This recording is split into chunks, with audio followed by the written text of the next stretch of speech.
Great good morning, everyone. It is a beautiful Friday, January 23rd, 2026. My Picardo Jewelers watch says it's 9/11 and change. This is the Bob Cordaro Show. I am he. Broadcasting today from the United States of America. I can prove it because our president and our cabinet owned Davos. It's also the place where the brave, like the veterans we salute today, like Richard Dudek, Plains Township, Jake Oravec, Jessup, John Nicolio, Carbondale and German, George Blanyar, Freeland, Hank Reidler, Larksville, and James Brandt, Mifflinville. Veterans we lost this year, but celebrate today thanks to John Basiliga and his great Basiliga Hospitality Group. The United States of America, founded with a certain knowledge and understanding by our amazing, incredible, irreplaceable founding fathers who determined that government would not be, could not be, our parent, our guide, our direction, our salvation. Not any of these things, but would be nothing more than a necessary evil we require to organize and protect society. The United States of America, the country where, for the first time in human history, freedom was declared to be an unalienable right granted to each individual by God. It wasn't something that could be parceled out to groups. It wasn't something that could be controlled by government or government officials, because our great American Constitution ensures and codifies freedom of speech, freedom of religion, freedom of association, economic freedom, and freedom of the press. Now, armed with these freedoms, and only because they had them, uniquely in history, a ragtag bunch of immigrants, rejects, and their progeny created the richest, most powerful, most culturally diverse and accepting nation ever to grace our planet Earth. America, the only place specifically invented and designed so that every American can live their life in the manner they choose, unlimited by their background, upbringing, race, color, or creed, unhindered by the government or those who would use government to control others for their own comfort, benefit, or power. See COVID response. This Bob Cordaro Show, it'll always be convincingly conservative, lovingly logical, proudly and passionately patriotic, and reliably right. And so, we gavel to order this meeting of the Club for Common Sense, promising you that our commitment to common sense will provide a sanctuary of sanity for you in a world where so many people and an entire political party have gone insane. Remember the Crazy Eddie commercials? He'd say, Crazy Eddie, I'm insane. I was in prison with him.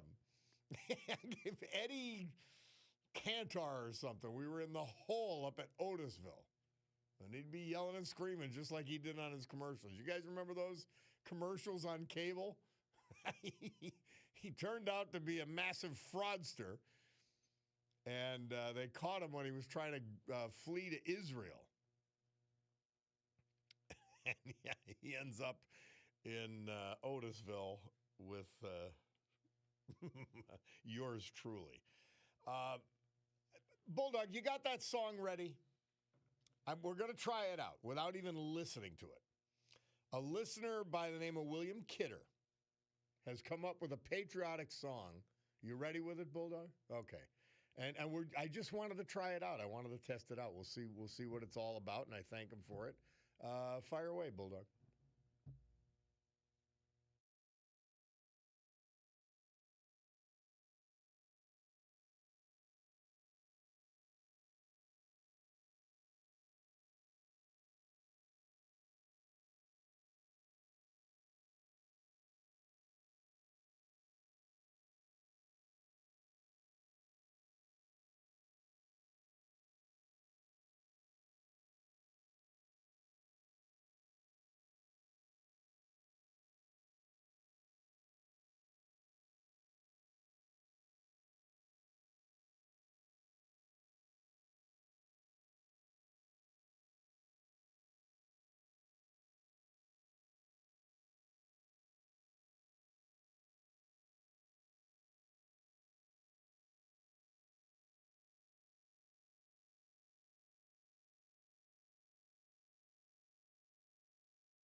Pretty darn good. William Kidder and his song.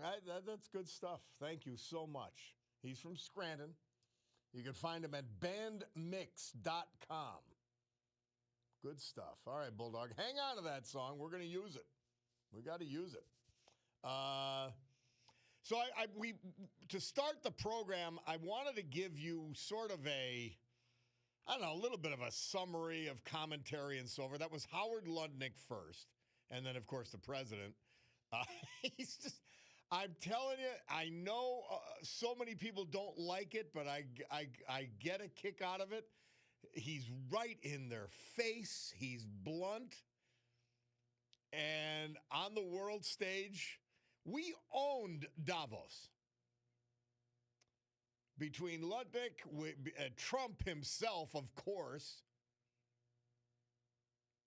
Scott Bessent, unbelievable. We owned Davos. And that little twerp, greasy twerp, Gavin Newsom wanted to go in and go overseas to make a critique of the president because that would inspire the fools who might support him? Is that what the Democrat Party has really been reduced to? Hey, I'll stand up to Trump in Davos. I'll fly. I'll ghost off. I'll follow him all over the place and contradict him. That's really what you do? Disgraceful. Hey, I didn't get to wear it today, but I will next week. My friend Chris Finazzo, that I was at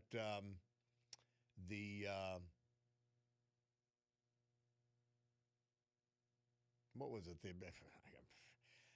He wrote that great prison book, and he was a executive with Aeropostale, responsible for a lot of their success. And after he left, they failed to be. They're still surviving on life support, but he's got a new clothing line called All Time Great. And he sent me some more clothes, so I'll be wearing that next week, which you can see if you turn on. I've got my Greg Vladika shirt on today to give a liver, looking for a liver donor for Greg Vladika. But I'll be wearing his all-time great stuff tomorrow. Looking forward to it and thank him for it. It was really an amazing transformation. There was no talk about climate change. Al Gore was there, catcalling Howard Lutnick. That's what he was reduced to. What a stupid idiot. What a ninny. It's like, all right, I made hundreds of millions of dollars on the green scam. And that's what it is. It's a green news scam. And I made hundreds of millions of dollars off it. It's made me loved in certain circles around the world, especially by the people who are making a fortune and the Chinese off of this lurch to stop the end of the world. And I keep pointing out to you, you don't hear them talking about it. There was no discussion of climate change in Davos. None. Somebody says Trump is what happens when you elect a leader with a set. Yes. Yes. Unbelievable. I just great. All right, so today we're going to talk to Rob Bresnahan. He's been really front and center doing a great job for us. I got to tell you, and I worked on Capitol Hill. I've studied Congress. He has inserted himself to a place of significance in his first year in office like I've never seen before. Never. Man, we're so lucky to have Rob Bresnahan. Absolutely amazing. But we're going to have him on. We've got a reporter from the Washington Examiner about this Greenland thing. I'm sorry, about Venezuela, rather. Because I keep Venezuela. Okay, we say we're going to govern it, and now we own it for all practical purposes. What does that look like? So we'll have a discussion at 10:05 about that. And then 11:05, it's Weekend Warrior time because it's a football weekend. We're looking forward to it. And by the way, in between, or actually at 11:35, we're going to have Zach from Montage Mountain on. They've got a lot of stuff going on this weekend, plus the Special Olympics Pennsylvania Northeast Polar Plunge on the 30th. Or is it 31st? The weekend of the 31st. Yeah, January 29th and the 31st. We're looking forward to that. Special Olympics, just one of the great causes of all time. So I'm excited about that. Somebody texting, Gavin Newsom is a traitor. Going to Davos to talk smack about our president. He's a prop comic. Remember with the knee pads? I mean, to show he's tough, or I'm telling you, what a smarmy, disgusting human being. He's the worst of the worst in politics. And of course, today is some kind of day of protest in Minnesota. Somebody posted, and somebody I really like, they posted, what a disgrace about ICE grabbing the 5-year-old, kidnapping the 5-year-old, regurgitating the left wing and media lie. And I unfriended them. Done. Not interested. If you're going to be stupid and not care and then put something out there under your name, that's an outright lie.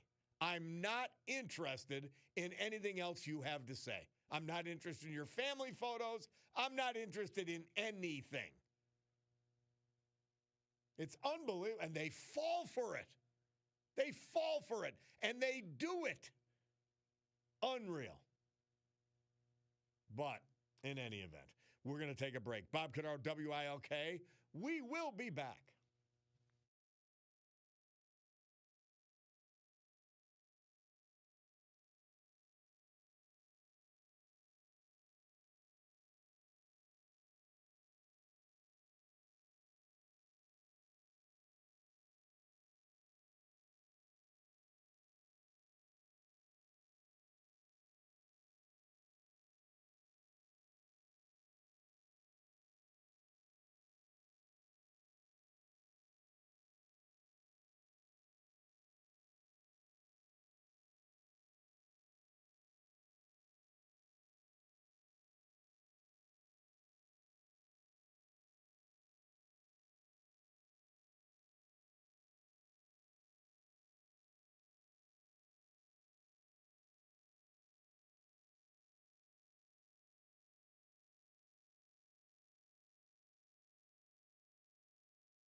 Our veterans tributes this hour and every hour, this day and every day, brought to you by our man John Basiliga.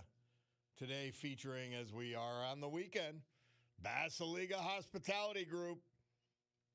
I think these places will be open this weekend for lots of fun.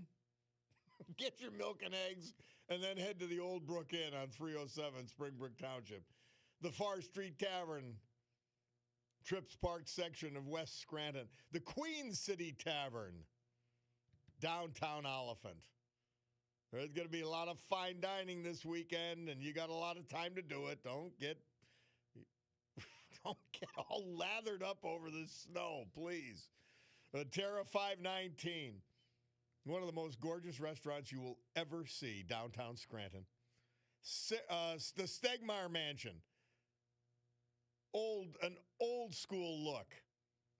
Dining in a mansion that brings you back generations. Sergey's Live, the nightclub. It'll be hopping all weekend. And the Scranton Art House. Stop and see a movie. Just hang out at the bar. Great food. Richard Dudek. He was 78 when we lost him last year on December 26th. He was from Plains Township. Born in Wilkes-Barre, a graduate of James M. Coughlin High School. Class of 64. Air Force veteran of the Vietnam War. Serving from 64 to 68, attaining the rank of sergeant. He attended Luzerne County Community College after that, earning an associate degree in electrical engineering. He was employed as an industrial engineer at various companies until his retirement. Preceded in death by his wife, Enrica, back in 2017. But surviving are his daughters, son, and grandchildren, as well as other family members. Richard Dudek. John Jake Oravec. He was 102 when we lost him December 31st. His wife, the late Gertrude Phillips Oravec, died back in 2011. Jake was born in Jessup, but he lived in Philadelphia most of his life. He was a pre-press printer manager for over 50 years at Glenn Martin Patent Printers in that city. He served proudly in the Navy and the Marine Seabees, achieving the rank of sergeant. From 1943 to 1945 during World War II, he served at Attu Island Base, Alaska. The Seabees were construction battalions. They built infrastructure, airfields, bases, roads, hospitals. The Fighting Builders, with the motto of "We build, we fight." Jake is survived by his caregiver nephew, Daniel Cherney, caregiver niece, Christine Toth, nieces, nephews, great grand nieces and nephews. Preceded in death by 2 sisters and 4 brothers. Jake Oravec, 102. Our great veterans this hour, brought to you by our friends John Basiliga and Basiliga Hospitality. Storm Tracker 16 forecast from meteorologist Anthony Bordenero, brought to you by Montage Mountain Resort. Lots happening today, tomorrow, all weekend up at Montage. And they tell you that today some snowflakes in the higher elevations, otherwise sunny and breezy, high 28. So plenty of time to get your bread and milk and eggs. Tonight, clear and very cold, low 4. Saturday, partly sunny and frigid, 15. Although I'm told that's great skiing weather. Sunday, snow developing in the morning, heavy at times before tapering off Monday morning. Total accumulations predicted at the moment 8 to 14 inches. The high will be 17, which means that maybe it'll be a little bit of a struggle to get down here to do the program Monday morning. But that's our weather, brought to you by our friends at Montage Mountain. When I think weather, I think Montage. When I think Montage, I think weather.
I got to tell you, I didn't realize it was so recent.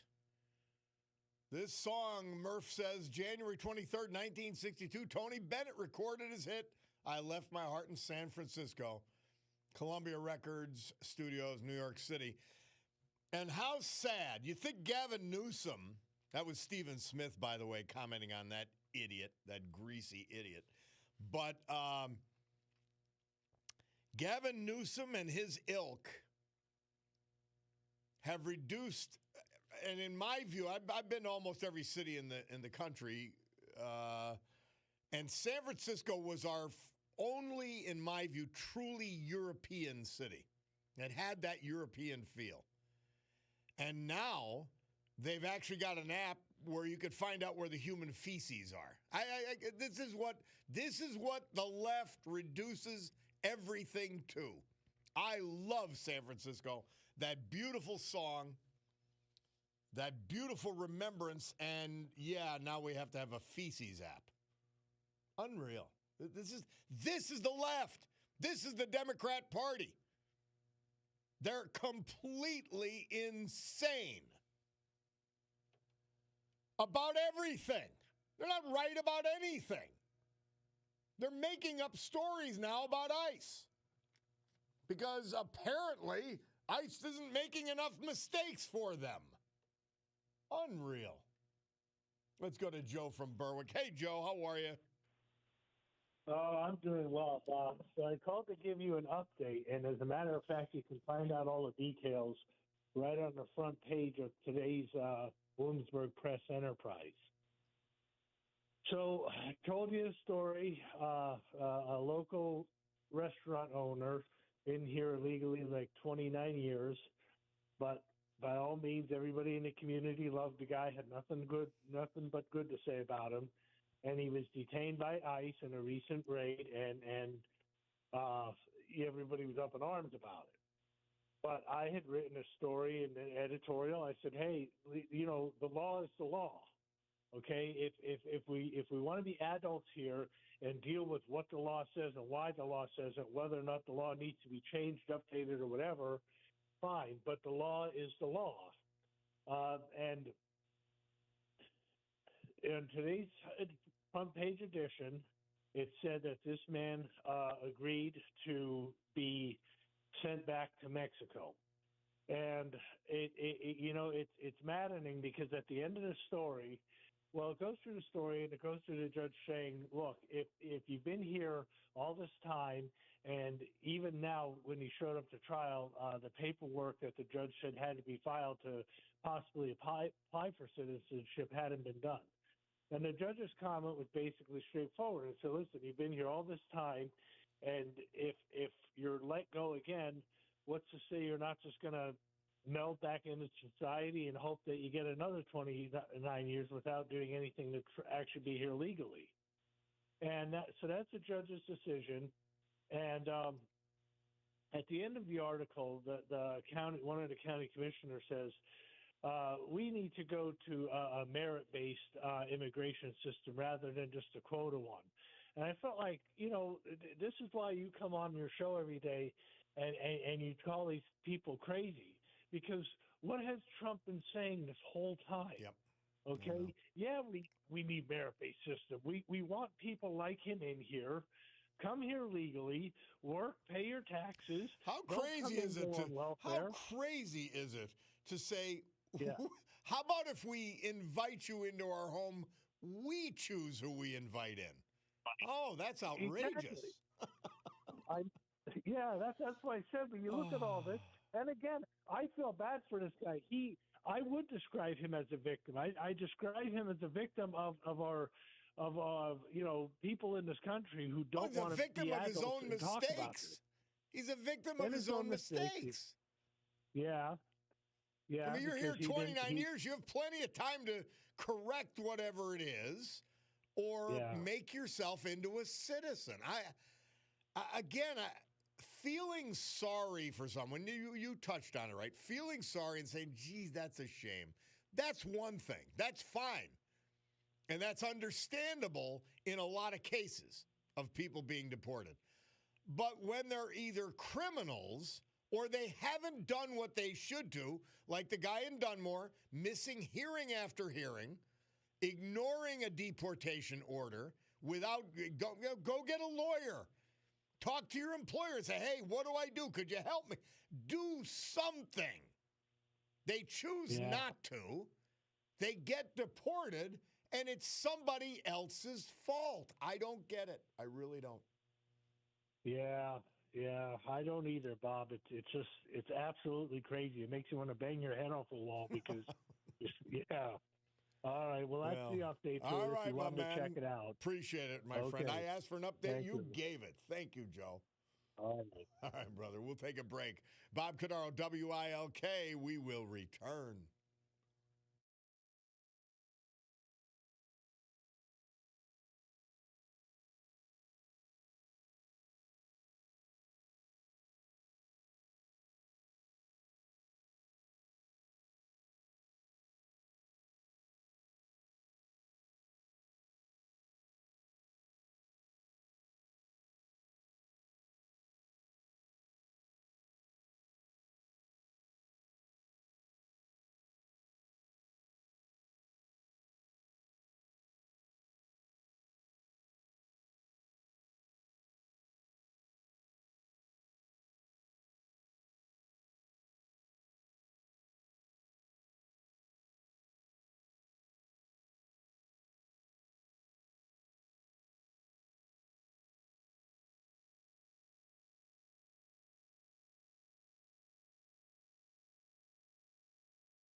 Herman's Hermits. Murph says this date, 1965, they released their hit, Can't You Hear My Heart Beatin'? Before that, 1932, New York Governor Franklin D. Roosevelt announces his candidacy for the Democrat presidential nomination.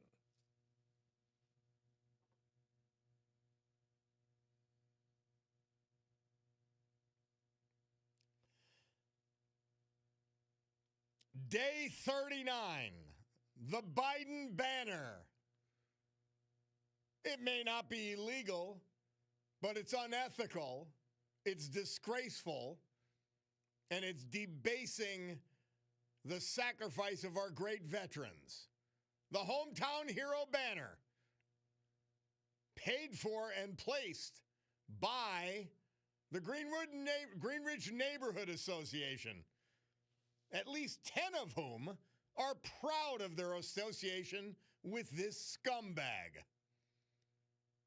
But they're not entitled. They're entitled to embarrass themselves with that association. They're not entitled to debase the sacrifice of our great veterans. Day 39. So that's where we're at. We'll keep talking about it because it's wrong. Period. And isn't that enough? And we got a bunch of fools who think that this is a good thing. Oh, Joe Biden. And I want to point out again, you, Greenridge Neighborhood Association, if you want to be associated with the slimeball, corrupt, worst president in the history of the country, that's fine. But do not equate him with our veterans, because he is not. In fact, he did backflips to avoid military service. Unreal. And the Hometown Heroes banners are for people who served. And he did not. You're wrong. 100%. Shameful. Shameful. Shameful.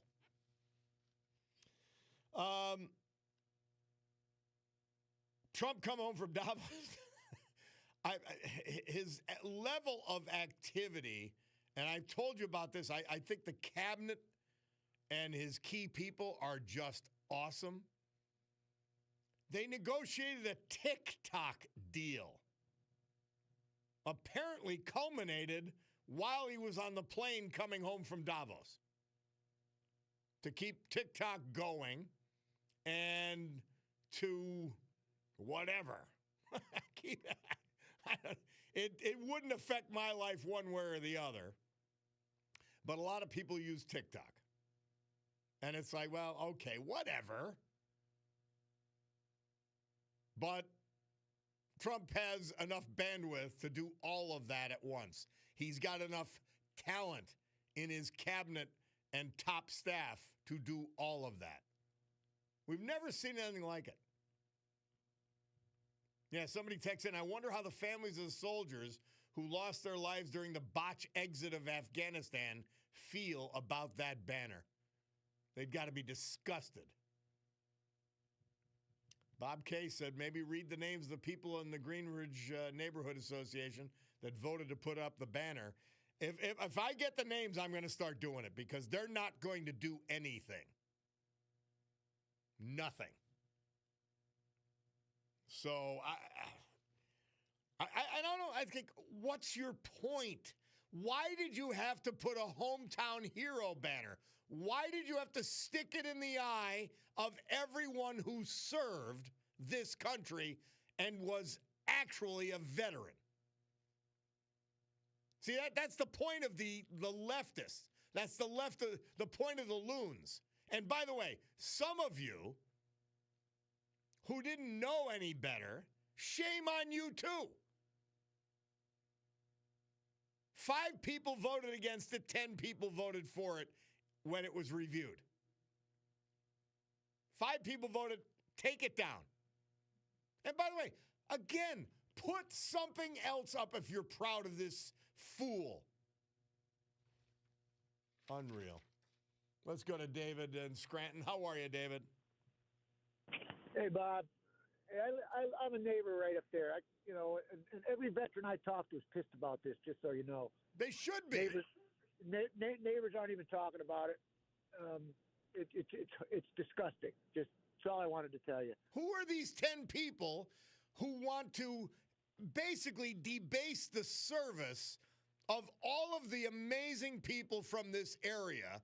Nobody's contributed more to our military, our national defense, and our salvation as a country than Northeast Pennsylvania and Scranton in particular. And it's like, why would you do that? You could do anything you want to honor this scum. Anything.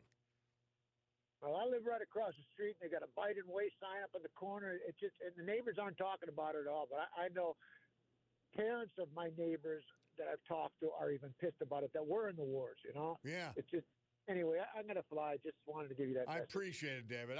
I'm Association sorry that you have to look Democrats. at it. I'm sorry you have to look at it every day. It's a Every disgrace. day. Well, hang in there, brother. All right. Okay, man. Yeah, it's a disgrace. Absolute disgrace. And then there's apparently 10 dummy-crats, because that's what you'd have to be, who don't care. They don't care about our veterans. I would love to know if any of them served that voted for it. They don't know the difference. They don't know any better. Oh, yes, they do. Well, my Picardo Jewelers watch tells me it's 10 o'clock. You know what that means? It means the news with Brian Hughes. We'll do that, and then we'll come back. It's Bob Cordaro and the eponymous program.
Great good morning, everyone. 10:06 a.m. on my Picardo Jewelers watch. This beautiful Friday, January 23rd, year of our Lord 2026. This is the Bob Cordaro Show. I am he. And it's a big day to fight for America, defend our values, and with help of our man, John Basiliga, and his great Basiliga Hospitality Group, to honor the brave who have made us and kept us free. People like the veterans we lost last year and this, but celebrate today thanks to John. Like 102-year-old Jake Oravec, Jessup, Richard Dudek, Plains Township, George Blanyar, Freeland, John Nicolio, Carbondale, Hank Riddler, Larksville, and James Brant, Mifflinville. So with history, our great founding fathers, and the incomparable Constitution of the United States of America as our guides, let us continue today's battle, gaveling back to order this meeting of the Club for Common Sense, promising you that because of our commitment to common sense, as you drift around with these fools who have everything upside down, we will provide a sanctuary of sanity for all of you at the Club for Common Sense. Somebody texted in, and obviously we disagree on something. Bob, I run a Hometown Heroes program. I'm also a Democrat. I also supported Joe Biden, but even I would never put up a Hometown Hero banner for him. It's just not right. Amen. And again, Greenridge Neighborhood Association, you can make fools of yourselves and associate yourself with this clown, but do not debase the service of actual veterans who the Hometown Heroes banner program is intended for. Simple. Simple. You want to do idiot politics, left-wing lunacy? Fine. You're devoted to the Democrat Party, you vote like a dummy? Fine. This is a bridge too far, and so says a Democrat who's involved in the program. All right, well, this exciting and truly amazing interdiction in Venezuela, in which we brought to justice Nicolas Maduro. It's got so many reverberations. I went through the list. They're all positive. But there's a practical problem. We're in charge of the country. In the words of the late, great Colin Powell, it's the Pottery Barn philosophy and policy. You broke it, you fix it. Well, we'll see. We got Mike Brest.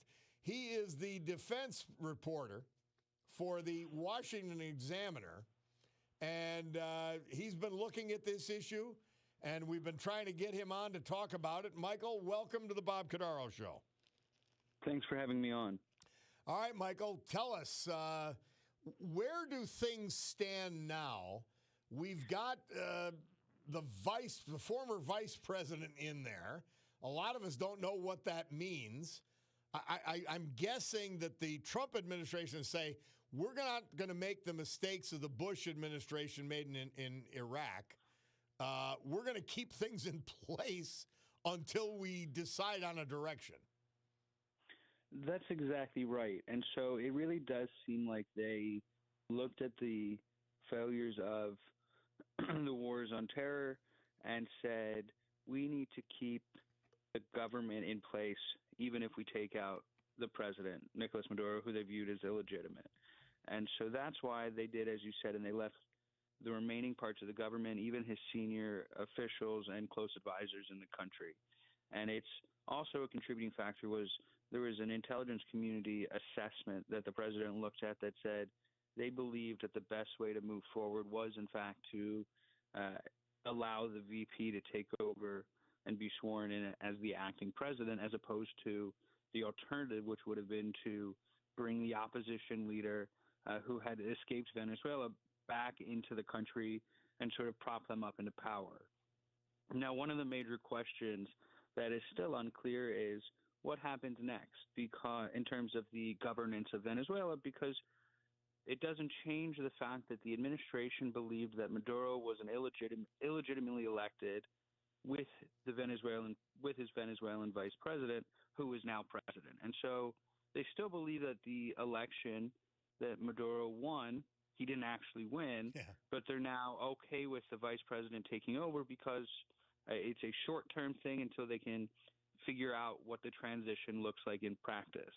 And so that's one of the major questions that we're still trying to figure out, is just how far away are the next round of elections? Will the U.S. push for the current government without Maduro to hold elections faster, and when exactly that would be?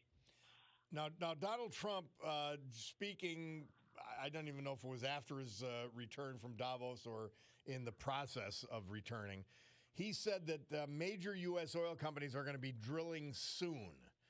So in Venezuela, we know that they, because of their socialist economy and incompetence, were unable to truly exploit the natural resources of Venezuela and Guyana. But what does running Venezuela look like in practice from our defense standpoint, from a national security standpoint, and obviously from an internal Venezuelan political standpoint? So in terms of U.S. defense, the Trump administration has been abundantly clear that they are putting a significant emphasis on Latin and South America because it's America's own backyard. And so that's really guided a lot of their strategy over the first year of the administration that we've seen. And so they started this whole campaign, which they've named Operation Southern Spear, to stop the smuggling of drugs from South and Central America into the United States.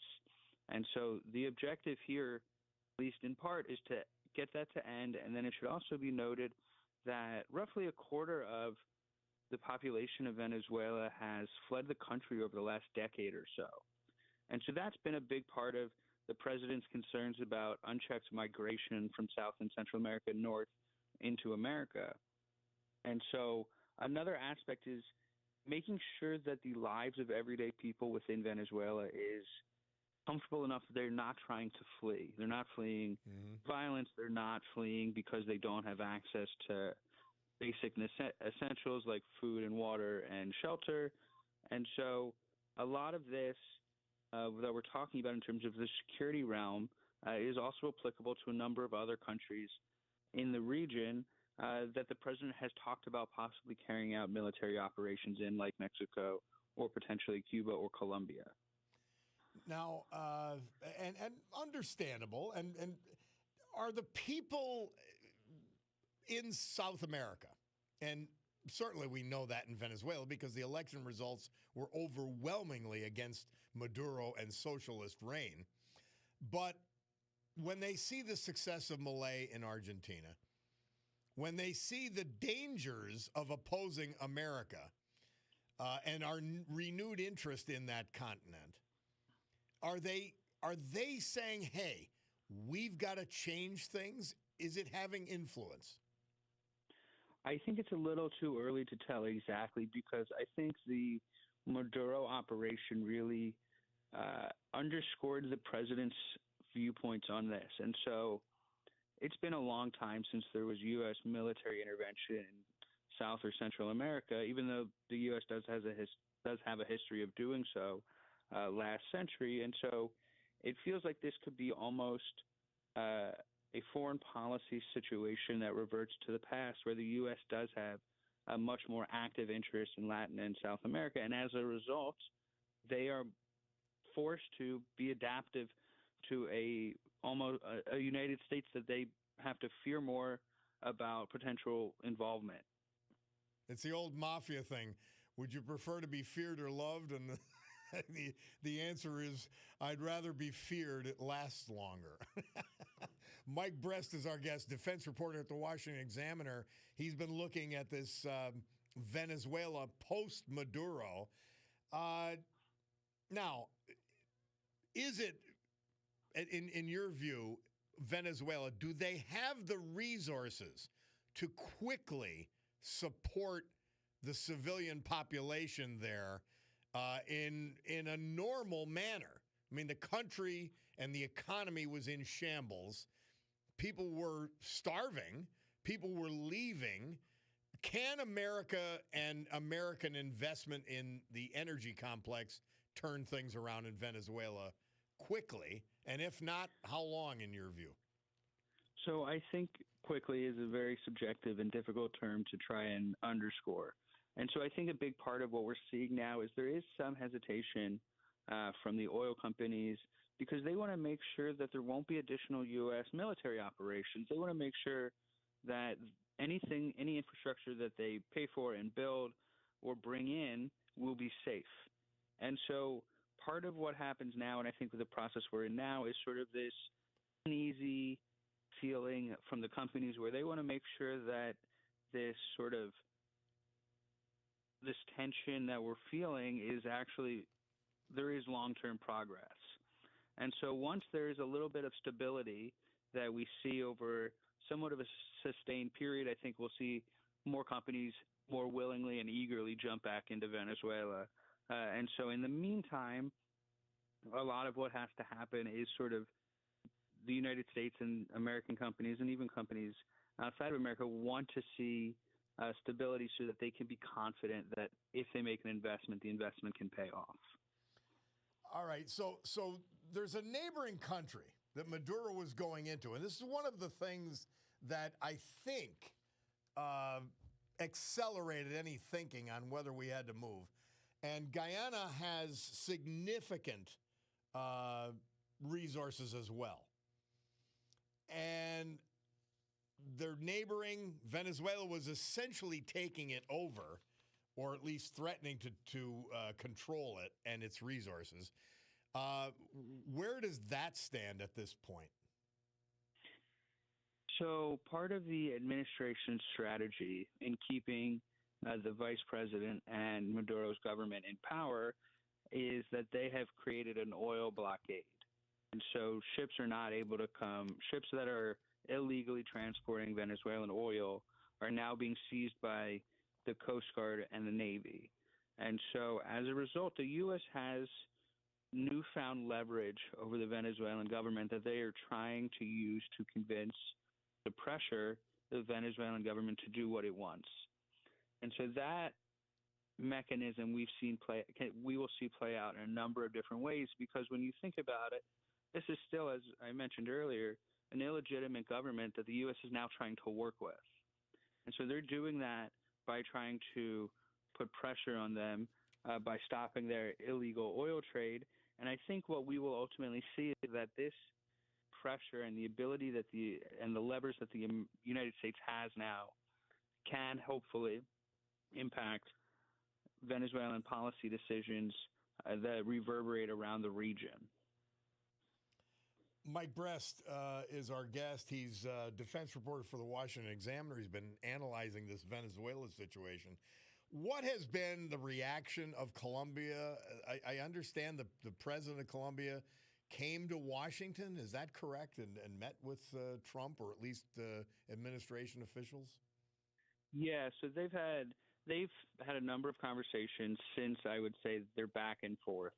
And it does seem like they are on a better page. It seems like some of their hostilities have been tempered for now. But the president, as we know, some days you're in his good graces and some days you're not. And so it's unclear exactly how that relationship will project moving forward. But it does seem like, at least for now, he is not at least the primary target of Trump's ire.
as the news station, we've got to take those. So and they come when they come. So I don't know. People freaking out about 8 inches of snow. I don't know.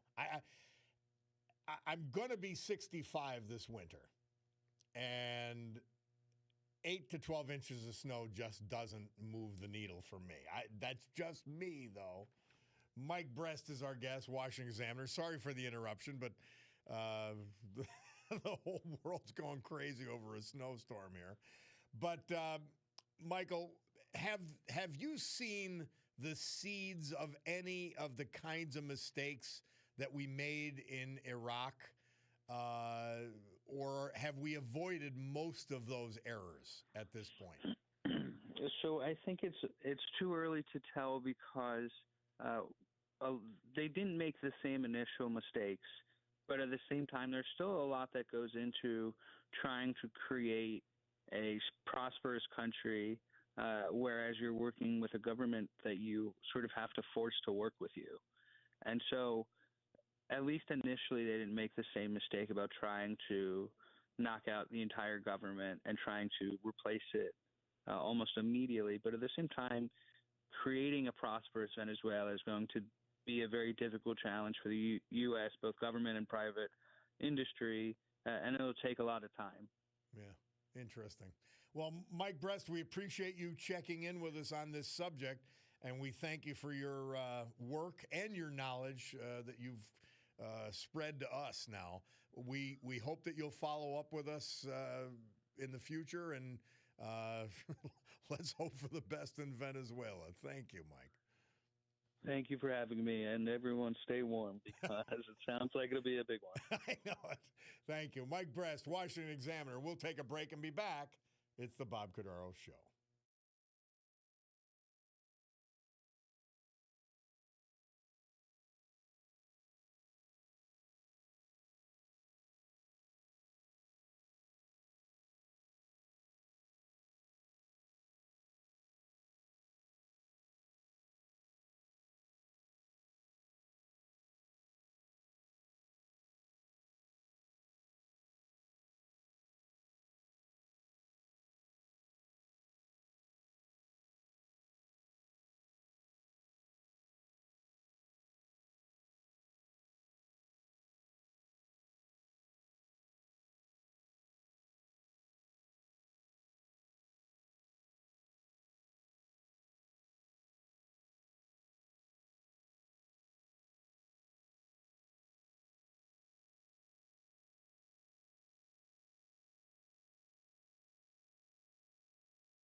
Our Veterans Tribute this hour and every hour, this day and every day, brought to you by our friend John Basiliga and his great Basiliga Hospitality Group.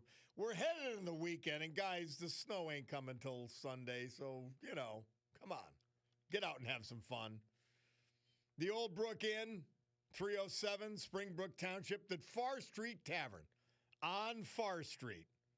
An amazing West Side tradition, Trips Park section of West Scranton. The Queen City Tavern, downtown Oliphant. And in fine dining, they'll be pumping it out all weekend at a Terra 519, downtown Scranton. And Stegmeyer Mansion, downtown Wilkes-Barre. Sergey's, the nightclub. They'll be hopping starting tonight. Scranton Art House. Check out the latest movies in comfort with your own food and your own adult beverage. George Blanier. He was 86. He was from Freeland. We lost him December 27th. He was born in Freeland, a member of Our Lady of the Immaculate Conception Parish in that town. Honorably discharged Army paratrooper with the rank of SP4. He served this country from 1960 to 1963. Before retiring, he was employed for 20 years as a truck and forklift driver for the former Barrett Hanchin's Pumps in Hazleton. He was also a dishwasher at the top of the 80s. George loved hunting, fishing, and he loved horseshoes. Simple pleasures.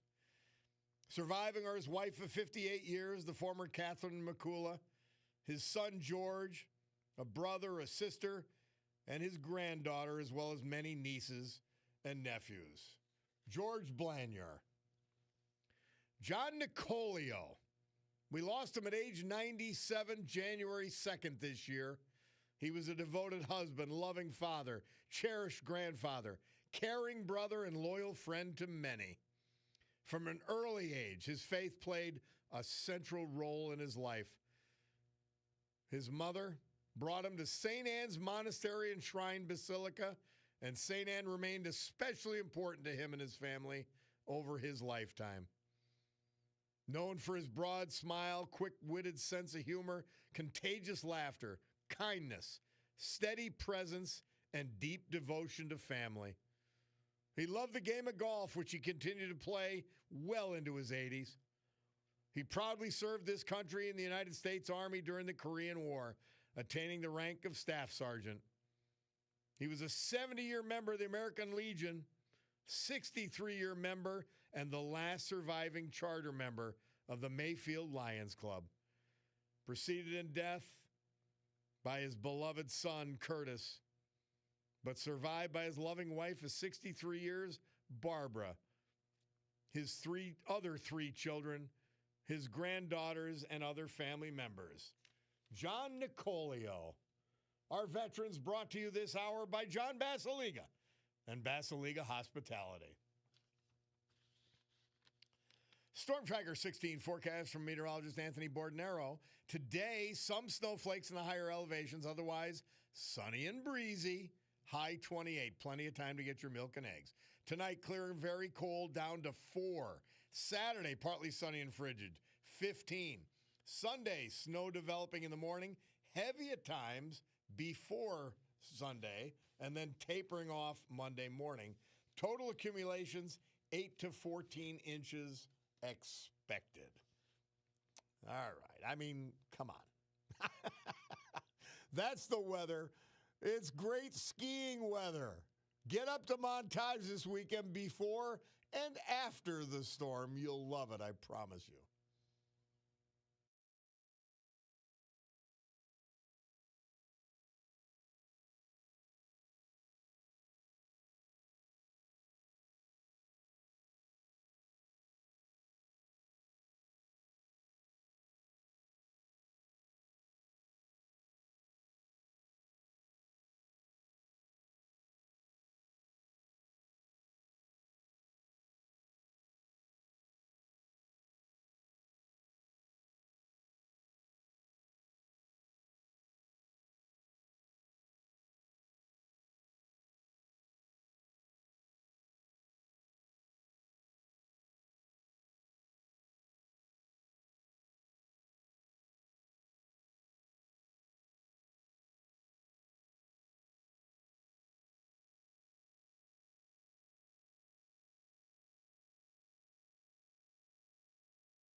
Murph tells us this date, 1967. Johnny Rivers released his hit, Baby, I Need Your Lovin'.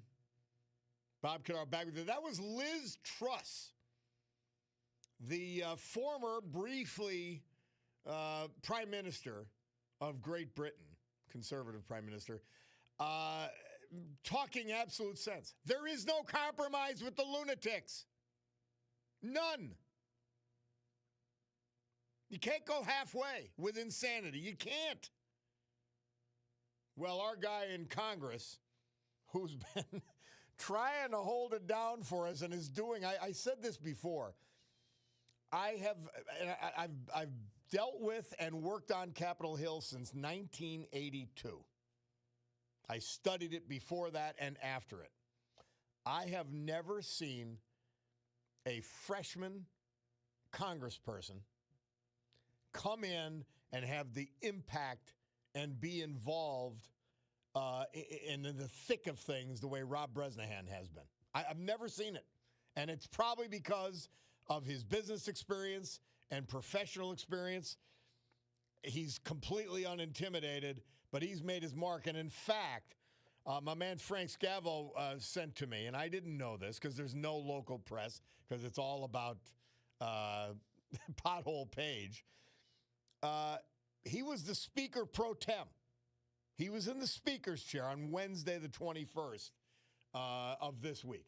Amazing, amazing. And here he is, our Congressman, Rob Bresnahan. How are you, sir? Bob, thanks so much for getting me in. That's going to be quite the lead-in here to follow, and thank you for the very kind words. They're all true. It's what I've seen. It's what I've observed. I've been amazed at it, and you have to be humble about it, but I've not seen anyone be able to insert themselves, and I just think it's your business background, your developer background. And you said, I'm not intimidated by any of these people. They're just politicians. Well, we didn't wake up to be mediocre. And there was an expression in the University of Scranton inside of the business school, to whom much is given, much will be required. And, when you keep Northeastern Pennsylvania as your North Star each and every day, sometimes the more complex or convoluted problems become very simple. And when you're hired to do a job and represent your district, it's very simple, and you can differentiate right from wrong. And unfortunately, there's not a, hey, I agree with something 85%. It's yes or it's no. So we try to be most impactful by working with the administration, working with our House leadership to make sure that our priorities are well represented. And I think what we saw yesterday, for the first time in 29 years, I'm 35. In 29 years, we passed all 12 appropriation bills through the House in regular order. You mentioned it's hard to actually overstate how different that is. Now, the Senate could still screw it up, but the fact that the House, with that slender majority, you got some votes. It's razor thin. Yeah, and but you got some Democrat is votes, too. So it obviously made sense. Listen, it's a razor-thin majority. We were underestimated. It was suspected that we were never going to be able to do this.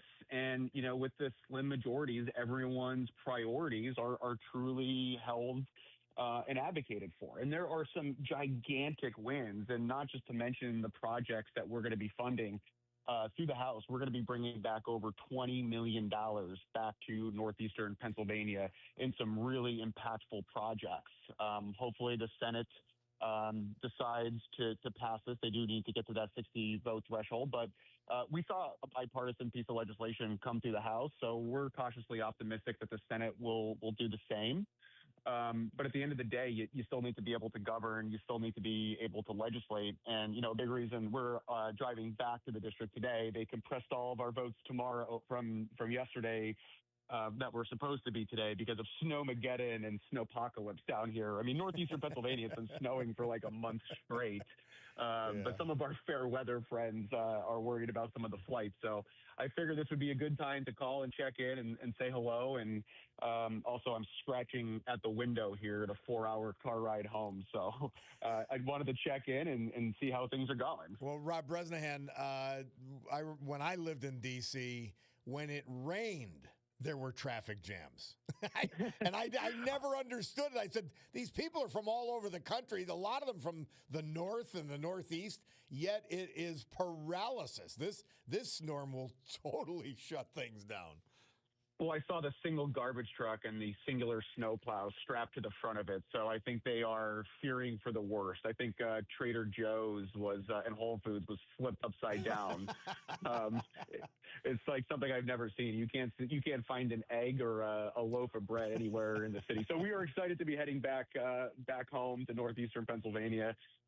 We're going to make a few stops, but over the next few weeks, we have a lot of really incredible wins for the district. One of them being the opioid program for Monroe County, Chestnut Hill Fire Company, and providing the funding for their apparatus. The Scranton Police Department, over $500,000, close to $400,000 for Wilkes-Barre Police, over $1 million for Kingston Police, so they can make the necessary upgrades within inside of their department. So just a lot of really incredible things on top of just the overall funding package. Another $1.5 billion for the FAA to be able to hire 2,500 new air traffic controllers. Over $60 billion in highway infrastructure, $4.5 billion for airport infrastructure, just another almost a 4% pay raise for service members. So just incredible wins all across the board here. And obviously, I appreciate you recognizing that we're rolling up our sleeves. We're into the goo of things down here. And what was really cool is I got to be a part of the Rural Transformation Healthcare Fund rollout with the president just last week. I saw that video. It was great. And by the way, you took a vote against the stream, a bipartisan vote, and they still love you. That's a big deal. Listen, since when I was first considering running and when I was meeting with House leadership, I said, listen, I'm not going to be persuaded. I'm going to vote my district. I'm going to represent my home. And if you think you're going to find someone that's just going to go along to get along, you got the wrong guy. We could talk about the federal workers. We have 10,000 federal workers inside of our district. Like 2.94% of our workforce are federal workers. We have the International Airport. We have Tobyhanna Army Depot. We have Canaan Federal Penitentiary, the most violent federal penitentiary on the East Coast.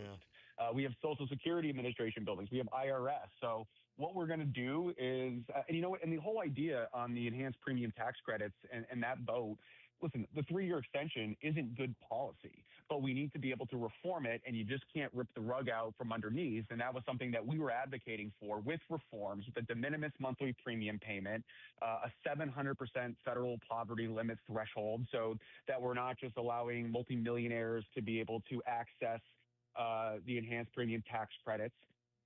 Something with PBM reform and spread pricing transparency. And that was also another big win that was inside of this appropriations minibus that we just passed.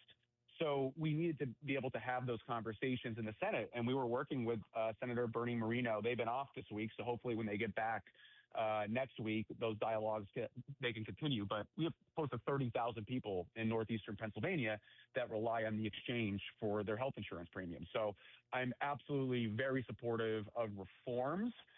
And that was ultimately what we were trying to do.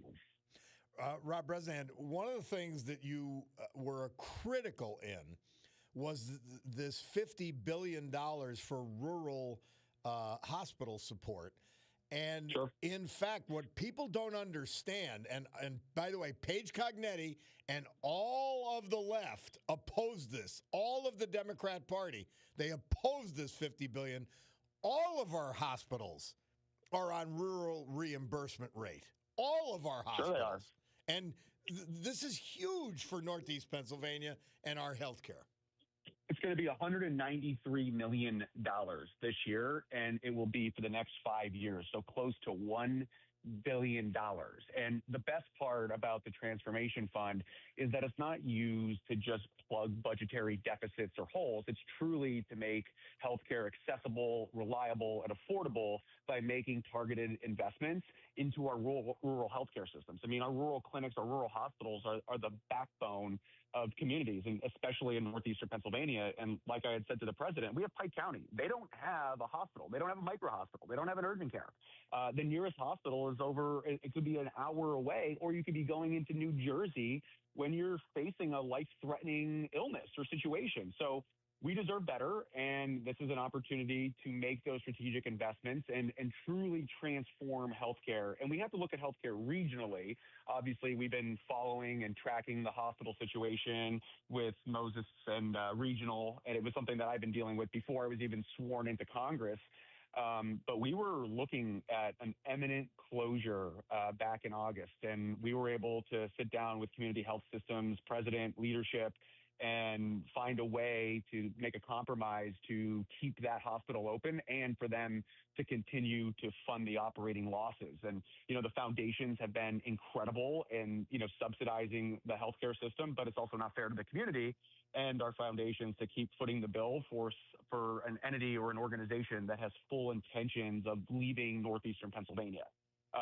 So we are very close.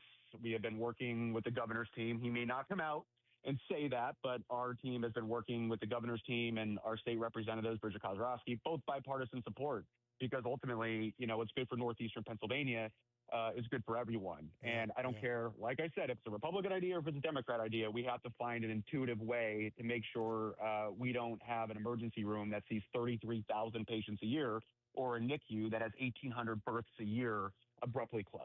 So right now it is in the Department of Health inside of the Commonwealth of Pennsylvania. So we have been pushing now for over a few weeks to try to bring this to a resolution. So we'll keep you and the listeners updated as to how that progresses. Our Congressman Rob Bresnahan is our guest. Final question, because I know you've got other things you got to get to. It had to be a thrill. I just remember all the times I've been to Washington when I worked down there. Just being on the House floor, all those kinds of things. But you had the pleasure, and they honored you by making you Speaker pro tem Wednesday. That had to be exciting. No matter how many life experiences you had, yeah. I pinch myself every time I walk onto that floor, Bob, and it's truly humbling. It's humbling. It's surreal, but it also reminds you that you are part of something that is so much larger than yourself or who you are, and you're constantly reminded of what your duty and what your purpose is. And when you're sitting up there and you have all these Greek mythological figures looking at you, and you have Moses right across from you on the House floor, looking back at you, making sure you are doing what's right by the people that elected you to represent them. And that was, you have to pinch yourself. And, that was during a rule vote on some of the appropriation packages that we were bringing to the floor. Luckily, there was no drama. We were able to get it across the finish line. We didn't have to keep it open like the vote last night for a few hours. But that's my job. And, a lot of times people don't realize. And, what was really cool during that opportunity to preside, we had some constituents, TJ and some of the NEPA Republicans happened to be in the audience while that was going on. Nice. Well, Rob Bresnahan, we're honored to have you be our congressman. You've been doing an amazing job. You've been had a more outsized impact for a freshman than I've ever seen. And we appreciate you for it. And thank you for coming on. We look forward to it. And you can come on anytime you'd like. Bob, thanks for making the time. Stay safe out there. There's a 1 o'clock PEMA briefing, I believe, on the Snowmageddon. So stay safe out there. Make sure you get your groceries, and we'll see you all soon. Amen. Rob Bresnahan, our congressman, leading into the Bloomberg Money Minute, because my Picardo Jewelers watch tells me it's 10:50 on the nose.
The Beatles. Murph says this date, 1969, they started recording their hit Get Back.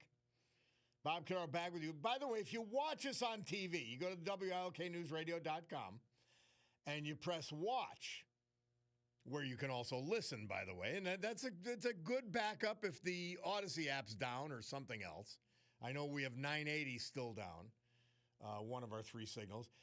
But I have the cutie wanted me to keep the goatee. I shaved the beard that grew when we were away. And I've got the goatee, and I'm sort of not minding it because there's a little, it's not all gray. So I'm sort of liking it. But, if you get a chance to look, check it out and let me know what your thoughts are. Mother Teresa for January 23rd, significantly more important. She said, prayer is not asking. Prayer is putting oneself in the hands of God at his disposition and listening to his voice in the depth of our hearts. Now, no one understood prayer better than our precious Saint Teresa, Mother Teresa. Which, by the way, just kudos. It is 64 million children have been aborted in this country since Roe versus Wade. And the great pro-life movement has been going to Washington, D.C. on the 23rd of January every year. Freezing cold, it doesn't matter. They're there. And they're there today. And I will tell you this. You haven't stopped abortion. We haven't outlawed it yet.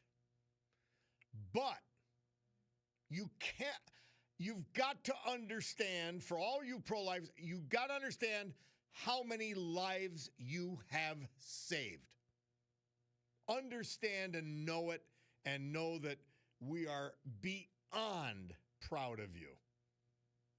By the way, speaking of keeping it in the same vein, Diocese of Scranton had issued guidance to parishioners ahead of the storm that is coming.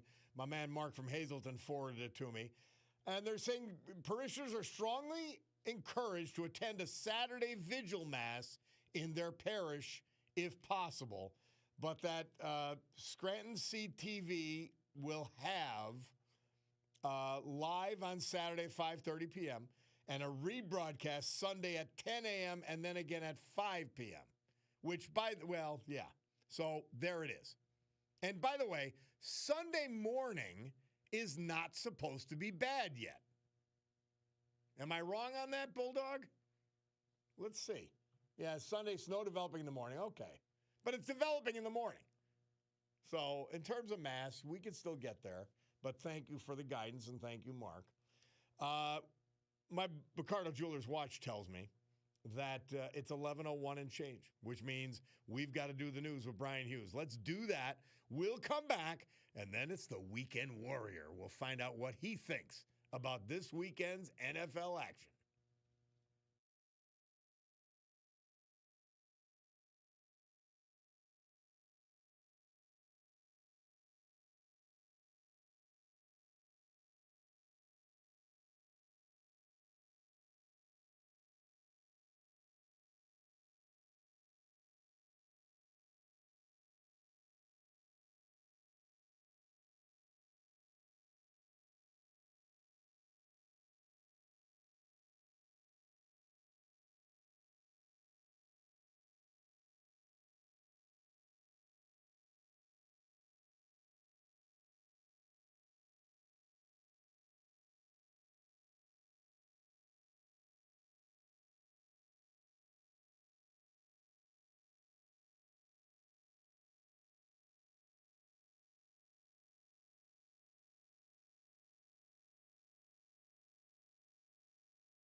That was Peter Schweitzer from his new book, The Invisible Coup. It's a book worth reading because, man, it spans the globe, focusing mainly on China, but that Mexican situation is very revealing. The Invisible Coup by Peter Schweitzer, a must read.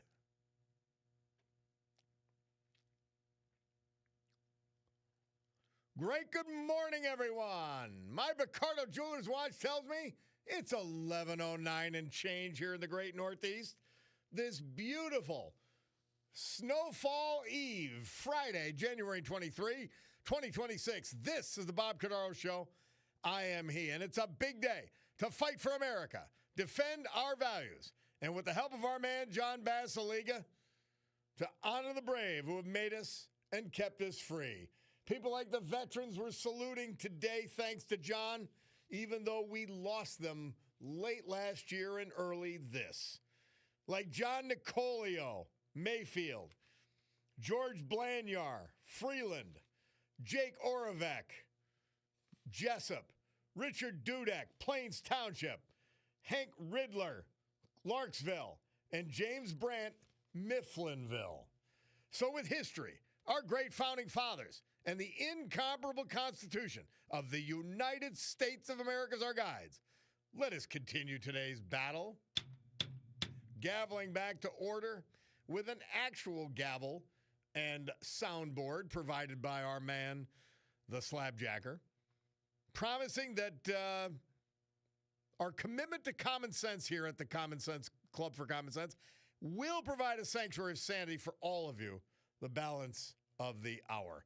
You know, there are another one of Schweitzer's disclosures. It's fascinating that there were 100,000 a year. I think I have it right.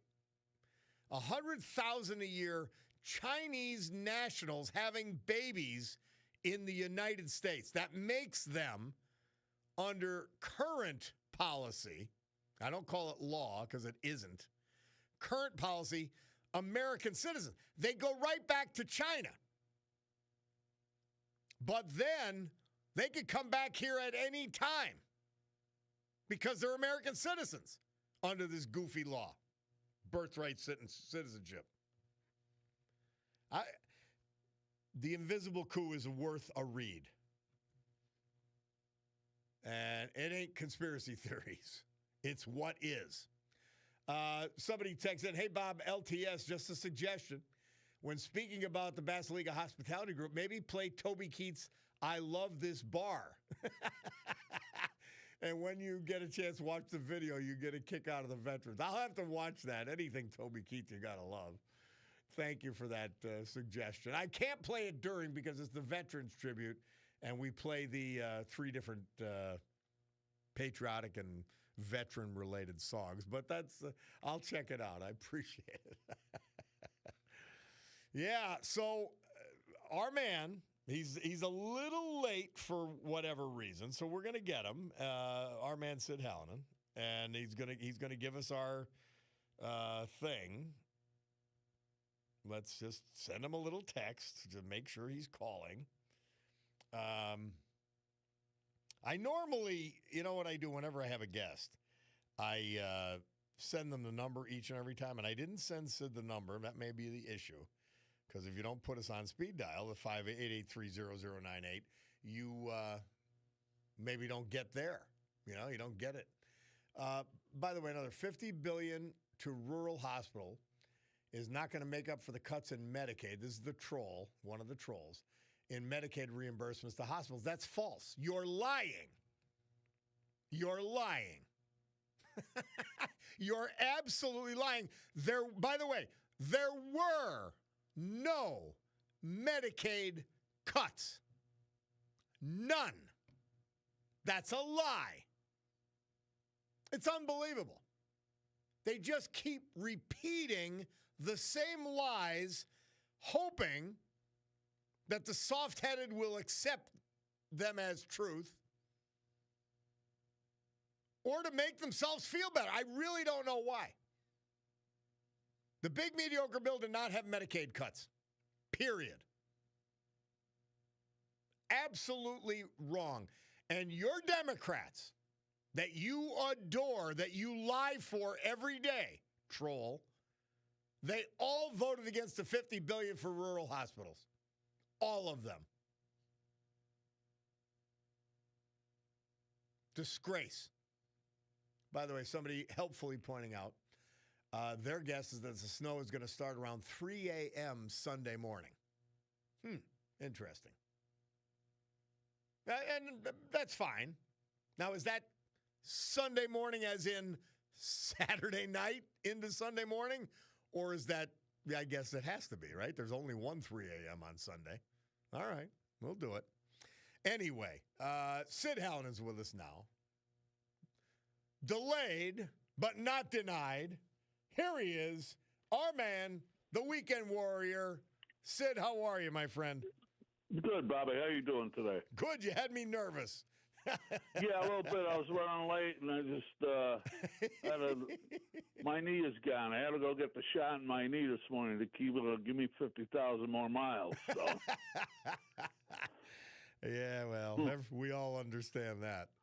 Yeah. Hey, all right. So, Sid, this is the route to the Super Bowl. 2 big games. Let's go right to it. Let's go NFC first. Okay, NFC first. We've got the Rams at Seattle.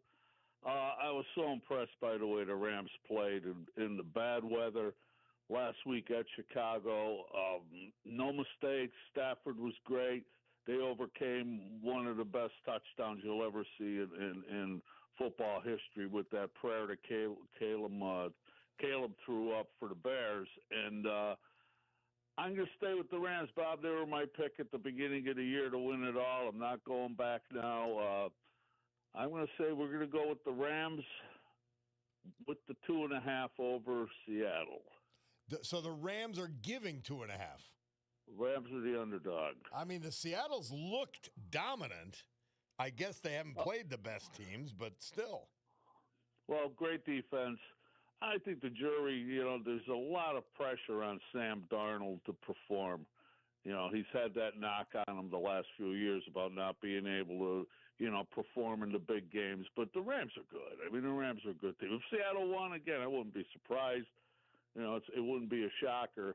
But I'm riding the Rams all year. I'm not getting off that bandwagon. All right. And it's worked. All right, what do you got in the AFC? Going to give you a little shocker here. I'm going to take Denver with the 4.5. They're a home underdog, all with Bo Nix getting hurt, and Jared Stidham's going to start his first game in about 4 years. Wow. They're at home, great defense. Even with Nix, they really don't throw the ball downfield that much. Now, it might sound stupid, but I think they'll manage the game well. I really do. I think they could keep the game close. New England, they're having that kind of year. If that game last week, Houston forgot to show up. Doesn't New England, for whatever reason, every year there's a destiny team? Don't they feel like that a little bit? No, you're right there. Yeah, it seems that way. And I think the same way with Denver. I mean, Denver's been coming the last couple of years. New England came out of nowhere. Yeah. Great defense, great job they're getting from Drake May at quarterback. And Vrabel's proven he's one of the best coaches. Yeah. There's no doubt about that. So, but I'm going to take Denver at home, and let's see what happens. Well, Sid, Chet Parlavecchio said earlier this week, he said, if you look at it statistically and historically, teams with their starting quarterback down have been surprisingly good the week after. So you're in that vein. I'm in that. Look back at the Eagles when Carson Wentz went down. He was on the way to an MVP season. Nick Foles stepped in. Everybody thought the Birds were done. The rest was history. They won a Super Bowl. And we could go back to when Phil Simms got hurt with the Giants and Jeff Hostetler took over. I'm not saying that's the pattern, but I just think I just think Denver just have that feeling. You know how you get that? You get a knack for a team, and their defense will show up, and that's gonna be a great game. Well, Sid, it's a great game no matter let's what. not forget about the great Earl Morrall. Earl Morrall, that's right. Earl Morrall, yeah, he took over for Greasy. He took And them all Johnny the way, Unitas. and then they pulled him. Yeah. And then Johnny Unitas he replaced, too. Johnny Unitas, when we were kids, Bob, everybody wanted to be Johnny Unitas and Jim Brown. We just didn't want the hairstyle. How about that? You walk around with that, you're liable to get, you're liable to get committed. By the way, Sid, there's a lot of innuendo about Johnny U being beholden to Russell Buffalino back in the day for gambling debts and maybe throwing games like the Super Bowl against the Jets. I don't know about that because that's big. He made some mysterious trips to Northeast Pennsylvania. Yeah. And then nobody knew why. They'd say, well, he's speaking at a midget football banquet.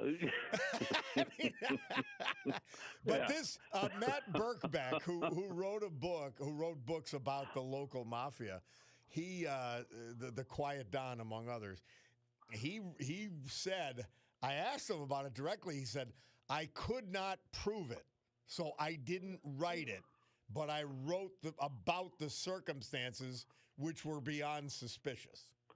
Yeah. So, I mean, hey, after he retired, too, Bob, he had his own betting line. He had one of those numbers that you call for the betting line.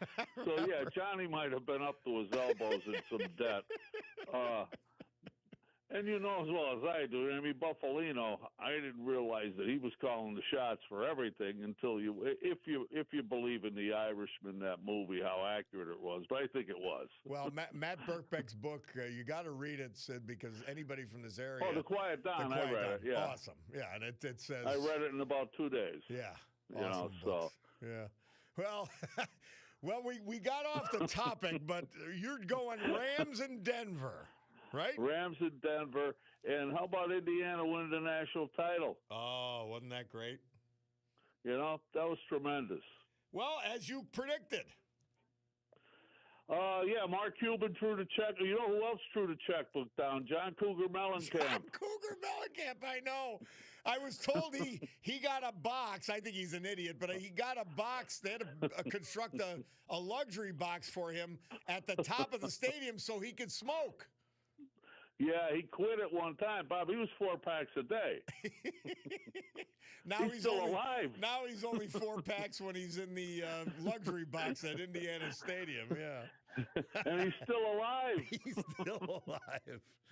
Well, thank you, my man. We appreciate it. Sorry I was late, Bob, no but thanks for having me. Appreciate it. All right, Sid Hallinan, the Weekend Warrior. We'll be back. It's the Bob Cordaro Show.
Elvis.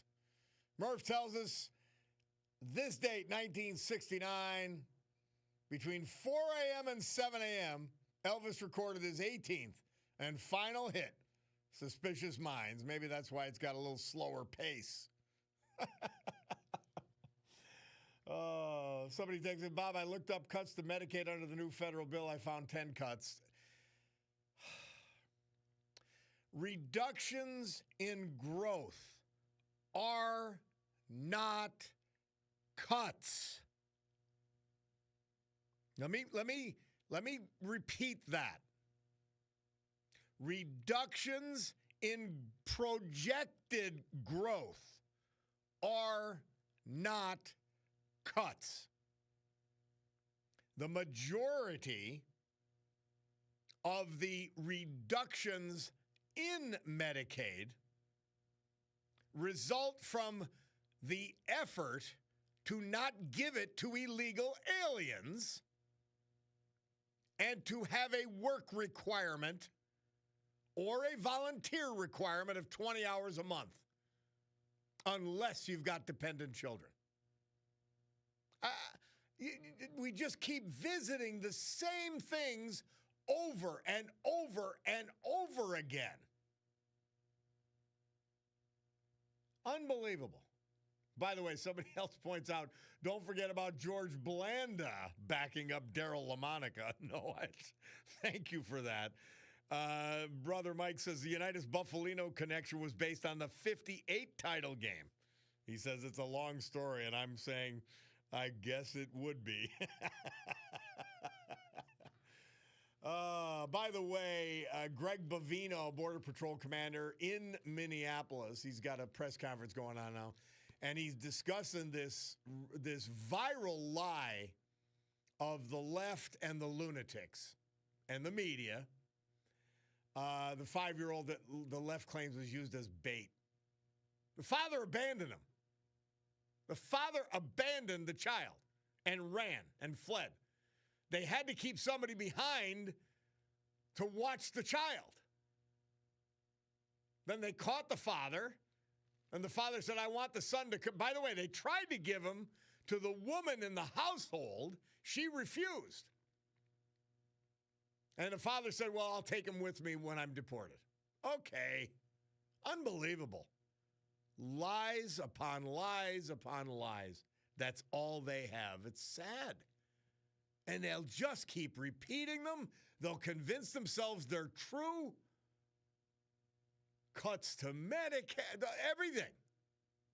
It just goes on and on and on. And it's exhausting. But we are indefatigable. We will not waver. We will not tire. We will not move aside on this show. As Tom Petty says, we won't back down.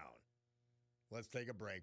We want to hear from our great sponsors. We'll come back with the Veterans Tribute this hour. We've got the weather. And then we're going to have a conversation about what's happening at Montage. We'll be back. It's the Bob Cordaro Show.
Our Veterans Tribute this hour and every hour, this day and every day, brought to you by our man John Basiliga. Today featuring one of his great companies, Basiliga Hospitality. 3 amazing bar restaurants to watch the football games. Like the Old Brook Inn, 307, Springbrook Township. Great hangouts for a Saturday afternoon, Saturday night. The Queen City Tavern, downtown Oliphant. Far Street Tavern. The Tradition in the Trips Park section of West Scranton. Want to check out a movie this weekend? Scranton Hard House. The place to watch a movie, and it was voted by Northeast Pennsylvanians that it was. Fine dining? Yep. A Terra 519. And it's, by the way, a great bar, a great place to hang out. They've got now a Terra after hours, 9, 10 o'clock, 11 o'clock. That's after hours for me. Amazing place. Check it out, downtown Scranton. And the Stegmeyer Mansion. Awesome. Awesome. Old world luxury. Amazing food. Great bar. The whole package. Nightlife. Yeah, we got that too. Sergey's Live, the nightclub in Northeast Pennsylvania. Henry Hank Reidler. It's Ridler, and I hope I'm saying it right. He was 84. We lost him January 1st. He was from Larksville. Born in Wilkes-Barre, spent his working years as a welder and later a pipe fitter at Air Products. Hank proudly served this country for 6 years as a member of the National Guard. Member of a number of local organizations, including the American Legion, the Plymouth Eagle Club, the Italian American Club, and the Henry Club. Preceded in death by 5 brothers, 3 sisters. Survived by his sister, Ethel, his children, grandchildren, and great-grandchildren who will all remember him fondly. Hank Reidler. James Brandt, Mifflinville. Army Reserve veteran. He enjoyed bowling, golf. We lost him December 27th. He was from Bloomsburg, born there. Enjoyed a fun and adventurous childhood in Mifflinville, graduating from high school in 1951. He then served us in the Army and the Reserves from 1953 through 1962. He worked at the family business, Brandt Mills, retiring in 1990. He was active and served as president of local Lions Club, lifetime member of St. Paul's Episcopal Church. He loved bowling, golfing, fishing, cards, yelling at his Philly sports team. A fun-loving, charismatic character to remember fondly by all the lives he touched. He married the love of his life, Ann Harris, back in 1954. They shared 69 wonderful years together before she passed away in 2023. He's survived by his children, grandchildren, great-grandchildren, and many other family members. James Brandt. He was 92 at his passing. Our great veterans this hour brought to you by John Basiliga and Basiliga Hospitality.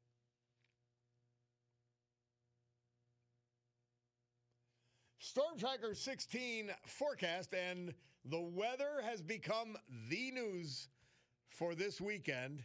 Meteorologist Anthony Bardinero tells us, but not without the help of our friends at Montage Mountain.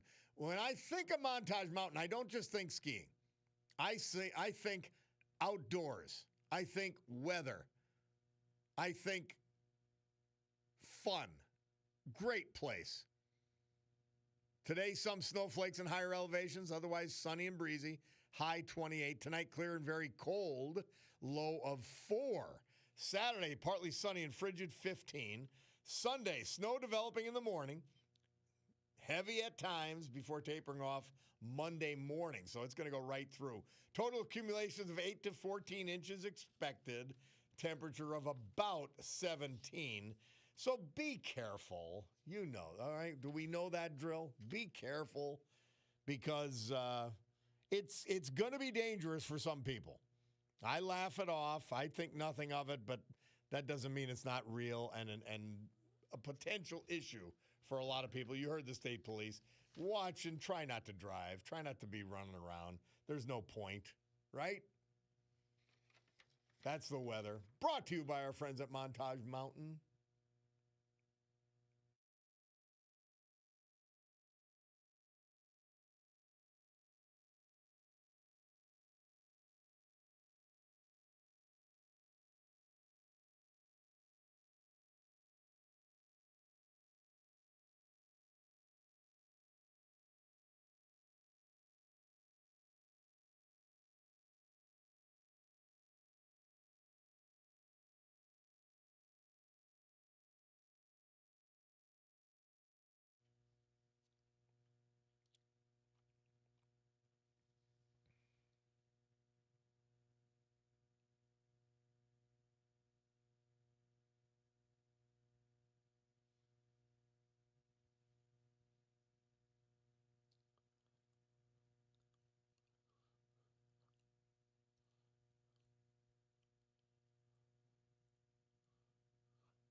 Van Halen. Murph tells us this date, 1978. They released their first single. I didn't know that was their first.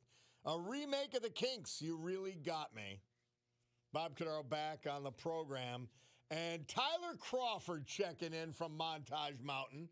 Tyler, I said I think weather, and everybody's thinking weather.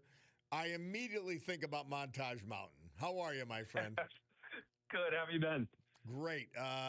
Well, you've had a great week, and now we head into the weekend. Tell us, what's the plans? Hunker down and prepare for this big storm. And, whether we get 3 inches or 24 inches, we're excited to host some natural snow. And something I always like to point out is the snow is not just good the day of the storm. The snow of this quantity is going to be good for weeks and weeks.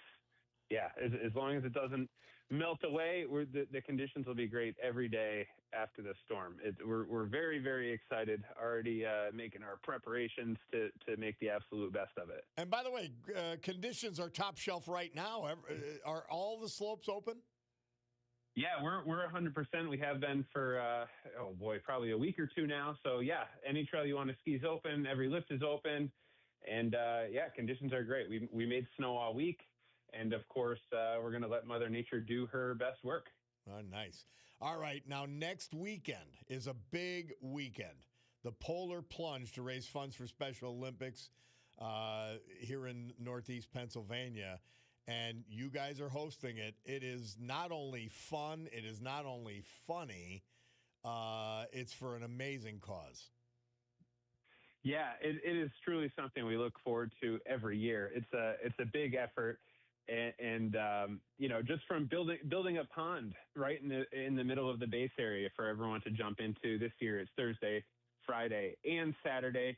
The organizers just do such a stellar job in putting this all together, and we are just so excited to host it every year. It's good fun for our team too. Yeah, I'll bet. The people that it goes to, the organization it goes to, it literally can't be a better cause. Couldn't be a better cause. Oh, it's great. We always like to support good people, good organizations, and there's not a single bad thing to say about any part of this event. It truly is our pleasure to host every year. Now, you guys don't close, right? Oh, for the snow? No, we won't close. And I heard you saying, of course, be cautious out there driving. The great thing about our mountain is that we do have such a large population close to the mountain, within several miles. Yep. One of the only mountains, but possibly even in the country, that have such a big urban center right at the base of the mountain. So, while driving in the snow certainly can be dangerous, and of course we never want to see anyone risk themselves or their vehicle for a great day out skiing. I'm sure the people that are located just a few miles away, have four-wheel drive, they're going to be just as excited to come up as anyone. So we will be there. We're making plans to make sure that we are there. And again, if you can't make it out Sunday, come Monday, come Tuesday, come Wednesday, come Thursday, every Monday through Thursday. Non-holiday, of course, lift tickets are only $45, and that includes the rental. Yeah, before 4 o'clock. Rental. So, including rentals, yeah. If I added it up real quick, it's $160 value. We're giving it to you for $45, and that's every Monday through Thursday. Fantastic. So I haven't done the math on that, but I challenge anyone listening to try to find a better deal in the country. Love it. That's good stuff. Well, Tyler, thank you very much. I know you're going to have a great weekend before the snow, and I know you're going to have a great weekend after. I'm one of those people. I might just drive up. I call my truck Big Lou. I might just drive up and have a couple of cocktails up at the mountain. I love that bar. It's going to be the most exciting place to be here in the next 2 weeks. And of course, as we get through the winter, we'll talk about a couple other tricks up our sleeve coming up in February and March. Nice. And the tent rentals, have they started? Yeah, we're actually sold out this weekend. We brought some tents back, so we're pretty excited to evolve this space and not only make things work well for us in the skier dynamic, but also just continuously improve and adapt and listen to our guests and see what everyone wants. We love feedback. We can't do it all on our own. Great stuff. Tyler Crawford, Montage Mountain, thank you, my friend, and we'll talk to you next week. Sounds good. Looking forward to it. All right. Have a great weekend. We'll take a break. We'll be back. It's the Bob Cordaro Show.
Somebody said, Bob, they announced on Good Morning America that ICE was responsible for several power outages throughout the country.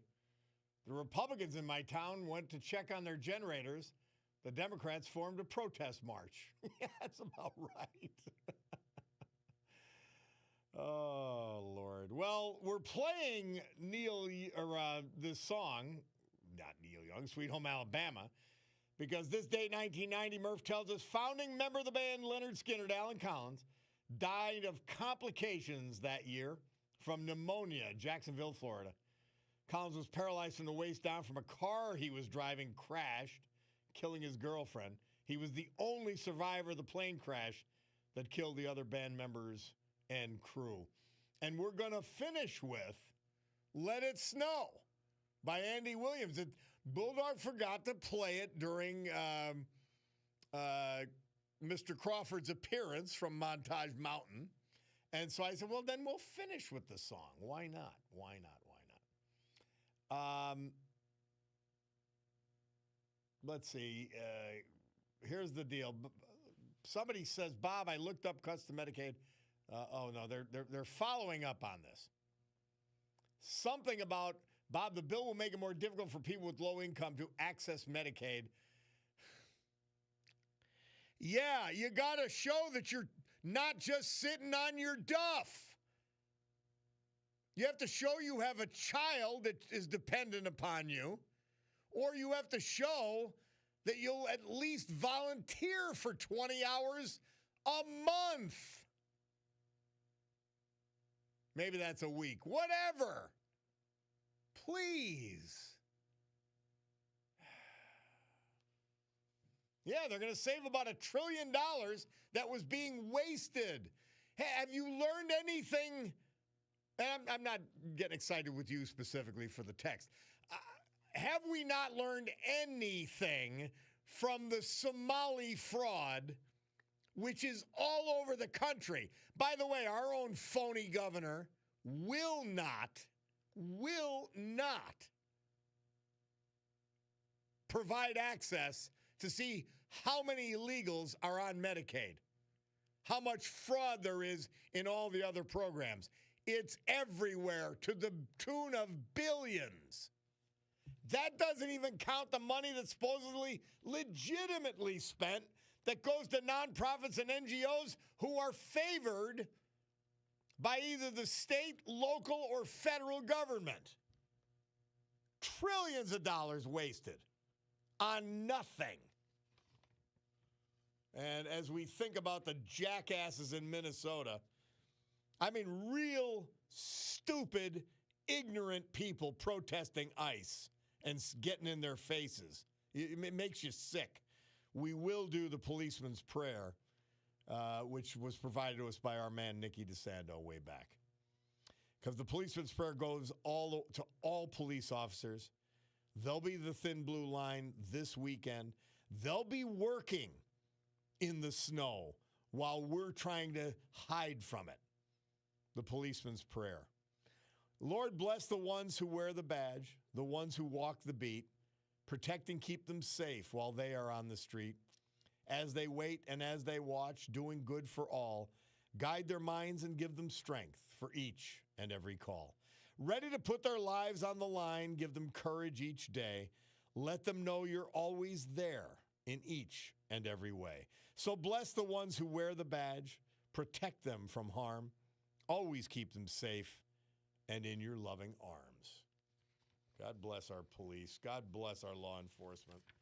Well, Bulldog, you going to play the song or what? No. So you play it again. You know our deal. I want to hear Let It Snow, Let It Snow. That's how we're going out this day.